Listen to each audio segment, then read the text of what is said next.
So I would say today's thesis is, I don't know, coercion, manipulation, and trickery.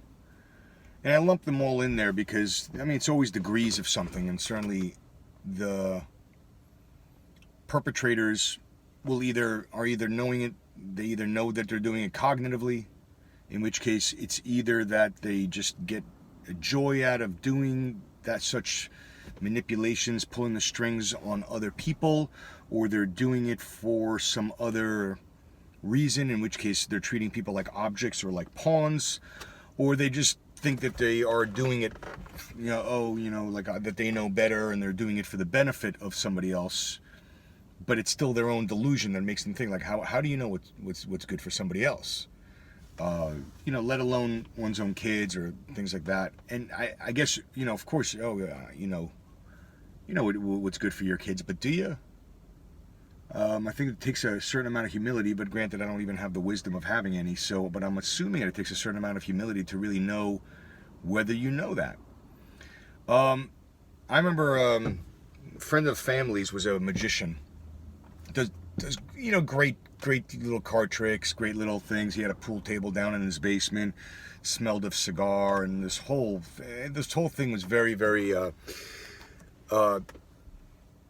It was stinky, but it was just like, it was just very cool. Like all these little magic tricks and sleight of hands, just showing it, and he had a jolly personality about him. And but anyway, so down in the basement, I'm hanging out over it, and I'm clearly I have the gift of gab today, but I guess I really had the gift of gab in my yesteryears, formative years, and there was a deal where.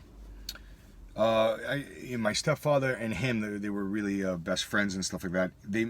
I don't know who did the deal, but it was one of those like, hey, yo, hi, I bet you. I mean, they were all a bunch of gambler, poker players kind of people.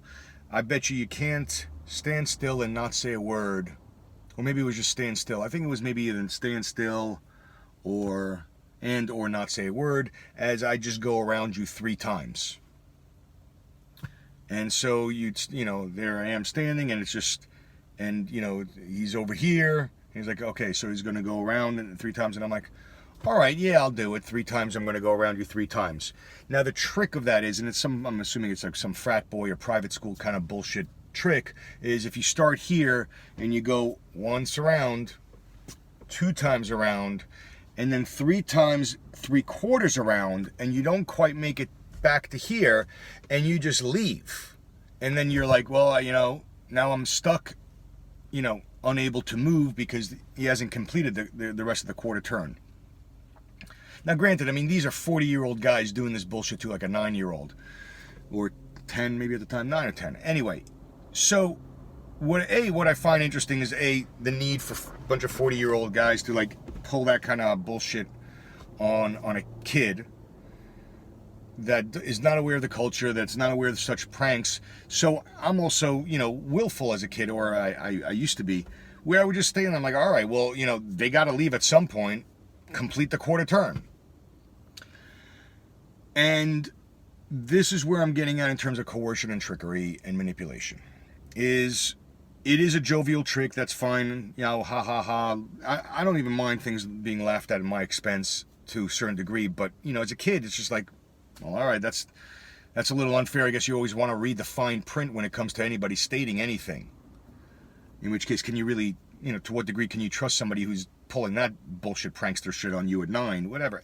Point being, is I remember that we needed to go, my mother's coming downstairs, and instead of the 40-year-old completing the damn stupid quarter turn, so that the 9-year-old can do the move, so they can show, that the 9-year-old, all right, well, you withstood it, that's great, wow, like, stood still or was silent or whatever. Instead, I'm getting talked out of standing my ground for him to wait for the quarter turn, right? So I'm getting talked out of doing it. Come on, just let it go. It's a trick. It's a this, it's a that. All right. But I think that to a certain extent, that is a personality indicator, to me, or maker to me, and to, this 40-something-year-old that's going to do this thing to somebody, I don't know, 30-something years younger than them. Where's the trick? It's almost kind of like thumb wrestling a 2-year-old, winning and gloating about it. Pulling a sleight of hand and going, ha ha ha, you're so stupid. Because you don't get, you know, the way three-dimensional layers work or something like that. You know, put something behind your back. Sometimes a child can't figure out that it's behind their back. I forgot what there's a term for it. Or that the kid's not going to think about, well, all right, so 3 turns, all right, but what's to stop him from stopping there? So then you get hyper vigilant about every single thing. Like, where's the angle on everything? Everything. Everybody's got an angle. I'm sure everybody grows up with a certain degree of that, like, where's the angle? Where's the angle? Why should there be an angle everywhere that should be a place of safety or should be a place of, you know, let's say calm, serenity, contentment?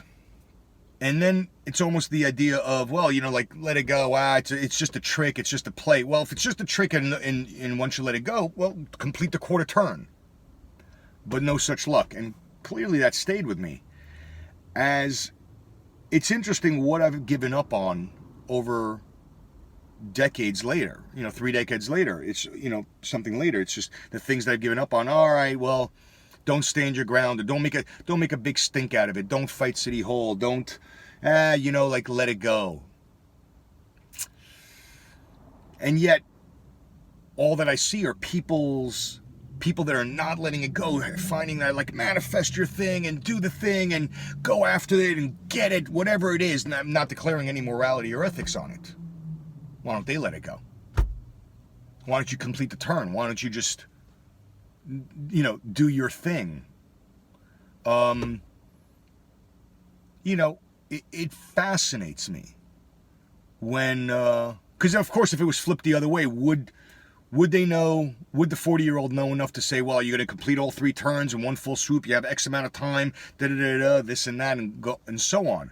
Because I'm sure that they could be manipulated into some other thing. So then so now I'm growing up thinking there's an angle to everything. And when I can't detect the angle, well, then that must mean they're really good because I can't figure it out. Not that one can stop an angle once they see it, right? Because all you're going to do is tell somebody, hey, you're angling on me. And they're like, no, I'm not. And the no, I'm not is actually part of the angle, because how the fuck do you know? So then people say, well, use your trust your gut, trust your intuition. All right, well, I get the trust, I get the intuition. Then I say that. How could you say that about so-and-so? How can you think that way about so-and-so? How can you be that? Well, then now you can't trust to say anything about anybody. And certainly if I'm not able to trust my own intuition about somebody else, well, how can I trust my intuition about myself? And so on and so on. And so always be careful about how you're tricking kids to eat their asparagus or saying little catchy phrases that are just really, they're wrong. They're little stupid bullshit tricks. Maybe it works, and I guess it works to a certain extent in terms of the immediacy of the future, but there's no long-term consideration as to how that particular thing will undoubtedly set up a life lesson. There it is. There's always an angle. You can't detect it. You don't know where it is. It could be from the place you should be able to trust the most, and that's where it is. I mean, is that the life lesson to be learned? Or should there be some sort of bastion of safety someplace, where you don't have to be so hypervigilant about everything? Because certainly if I treat people who are not angling on me like they're angling, they're not going to want to deal with me very long, because I'm going to always be suspicious, and they're going to detect that with their intuition. And they're going to think, what's up with this guy? Why is he always suspect on me? Why is he looking at me all, stinky-eyed? But they don't understand that it's just a historical kind of vigilance that comes in from that. That I'm not even considering that I'm mistaken, because they have a different history. Now, how can I discern between the two? Much like decaf coffee, it just looks the same, right? I don't know what it is. I got to drink it and see how jittery I get.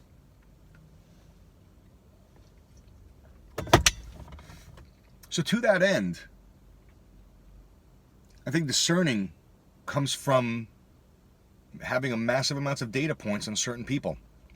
And maybe I'm wrong, maybe I'm right, but I'll always just call attention to the moment and going, oh, are we doing this? Is this what's going on nowadays? Because there's no other coping mechanism for me to follow other than just calling attention to the moment. And you know what? I mean, the person may lie to me, double down on their lie. That's fine, but at least they're doing that, and that's on them. Everything else, fine. They could say, well, you didn't ask, you didn't do, you didn't say, you didn't speak up, you didn't intuit, you didn't do this, you didn't say this, you didn't do that, you didn't act this, we thought everything was right. Well, call attention to the moment. Speak up. Communicate it exactly as it's happening. Well, here's my pathological assessment of the moment. Here's what's going on in my head. What's going on in yours? I mean, certainly as a 9, 10-year-old, I can't really go up to a 40-year-old and go, so that's who you are. You're finding that funny to laugh at somebody else's expense, and that's fine, but that sets it up. And then if I'm laughing at your expense, how does that come across? How are you going to take that? How's your ego going to handle that bullshit? And that's with everybody across the board. Family, familial, friends, acquaintances, some guy in the frickin' street that doubles down on stupid with their ego because you call them out on their shit. People say, don't do that, yo, you're going to get shot. The fact that one day I'm going to, knock on wood, hopefully not, but the fact that there's even a risk of getting shot for me calling out somebody else's bullshit and their ego suddenly can't write the check, they're going to just amplify it. Their ego can't self-regulate internally, so externally they're going to have to create chaos and fuck with people. And if that's normalized from a young age, and that's wired, that's good, those cow trails are getting paved in that direction, good luck coming out of that, because not everybody's angling. Not everybody's out to manipulate. Not everybody's out to coerce. And then how do you tell the difference? Maybe they are, right? Thanks for listening.